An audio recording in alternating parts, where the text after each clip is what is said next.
O custo do inventário é alto. Lembre-se dessa frase: herança não é de graça. Somente quando se tem ciência dos custos de um inventário, entendemos o quanto é vantajoso ter uma holding familiar.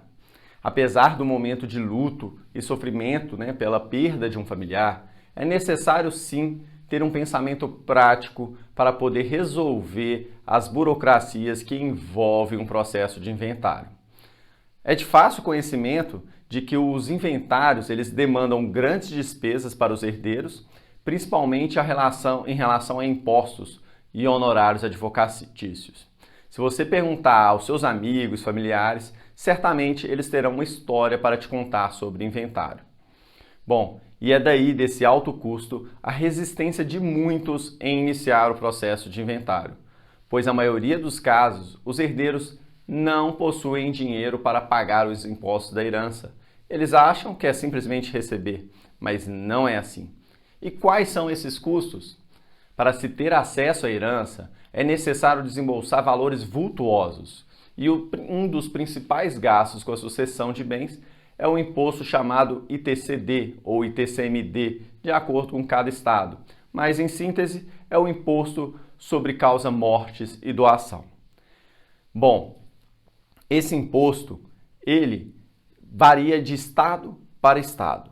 A legislação federal, ela determina que as alíquotas são definidas pelos estados e não podem ultrapassar 8%. Então, cada estado vai definir sua alíquota até o limite de 8%. Em Minas Gerais, que é o estado onde eu estou, essa alíquota é de 5%.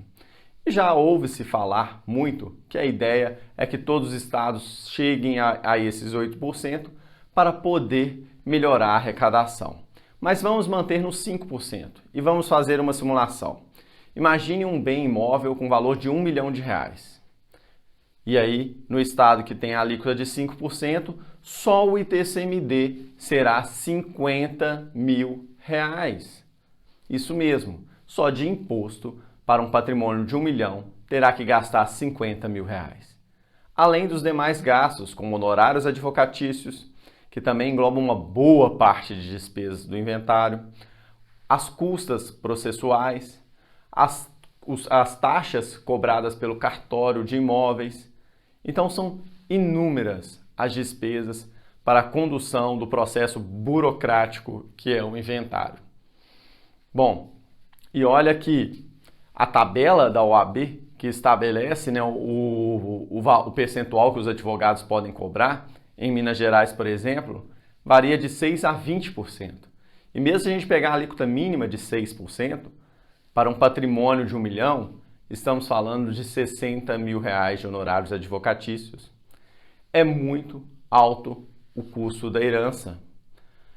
As custas e taxas judiciais e cartorárias, elas representam a fatia menor dos custos de um inventário, mas também são significativas.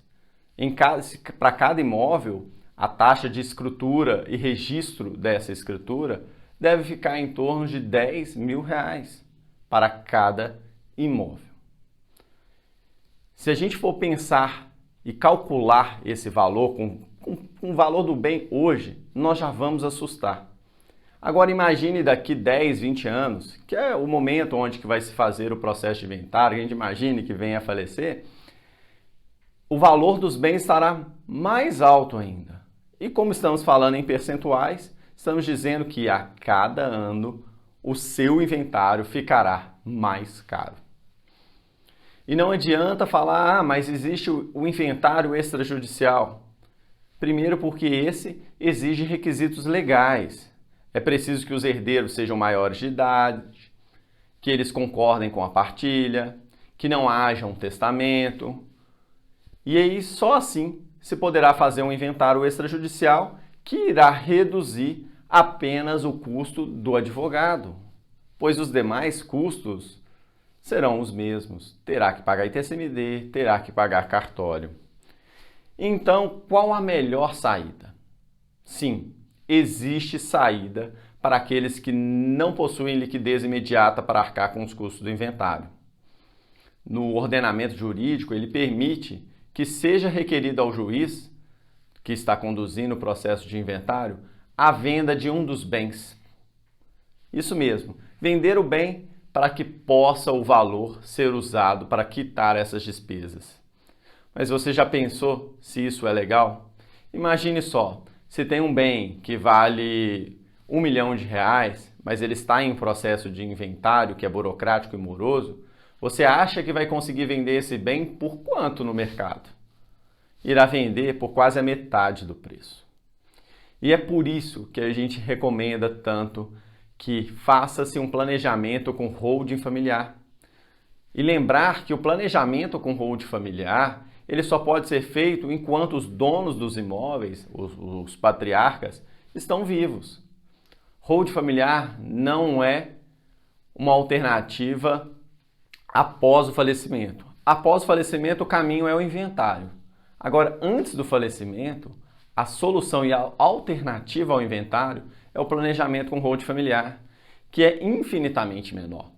Em nosso site, holdfamiliar.com.br, é possível acessar uma calculadora onde ela fará o cálculo de quanto custaria o inventário dos seus bens, a doação em vida dos seus bens e a holding familiar dos seus bens. Fazendo essa simulação, você terá consciência do quanto é barato fazer o planejamento de holding familiar. Basta você ter consciência, entender a necessidade desse planejamento e fazê-lo quanto antes, pois ninguém sabe o dia que irá falecer. Então, prevenir e planejar é, sem dúvidas, a melhor alternativa. Eu sou Diego Vasconcelos, consultor em holding familiar, e estarei à sua disposição para as dúvidas que tiver. Acesse nosso site e saiba mais. Até logo!